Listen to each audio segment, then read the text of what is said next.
Because I was already 30 and still had not saved $1 million, I decided to end my own life. But just as my consciousness started to fade, the landlord who came to collect rent showed up in time, and by pure coincidence saved my life. But strangely, when I woke up in the hospital, everyone around me was staring at me, just as I was feeling confused. The fat man smoking on the bed next to me scared the hell out of me. That was when I realized the hospital was a no-smoking zone, so I was about to stop him. But instead, the nurse walked straight toward me. When I saw the nurse take the cigarette from my hand, I was completely stunned. After that, the nurse wheeled me away for tests. But halfway there, I could not help asking, does the guy next to me need to go too? The nurse pushing the bed looked totally confused. So they took me to the psychiatric department. While talking with the doctor, I finally realized they could not see Jason at all. Before I could even figure out what was going on, there was suddenly a noise in the room. I realized it came from the cabinet behind the doctor. When he opened it, there was actually a woman locked inside. But from the doctor's point of view, there was absolutely nothing there. So the doctor thought something was wrong with my mind,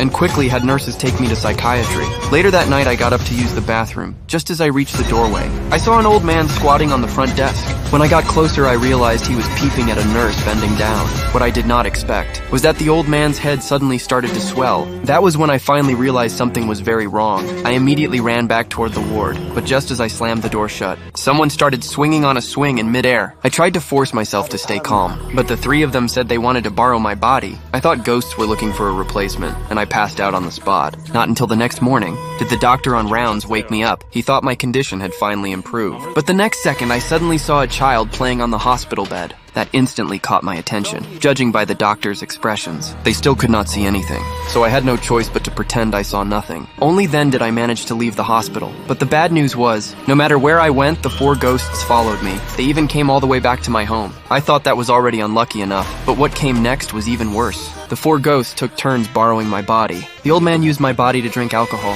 The child used my body to eat snacks. The fat man used my body to smoke. And although the woman did not borrow my body to cry, she stared at me blankly every morning. Under the double torture of body and mind, I finally could not take it anymore. So I went to a local shaman. After hearing what happened, the shaman said these 4 wandering ghosts could not be forced away. As long as their wishes from life were fulfilled, they would leave on their own. So after I went back, I asked them what their wishes were. And at that moment, the old man spoke first.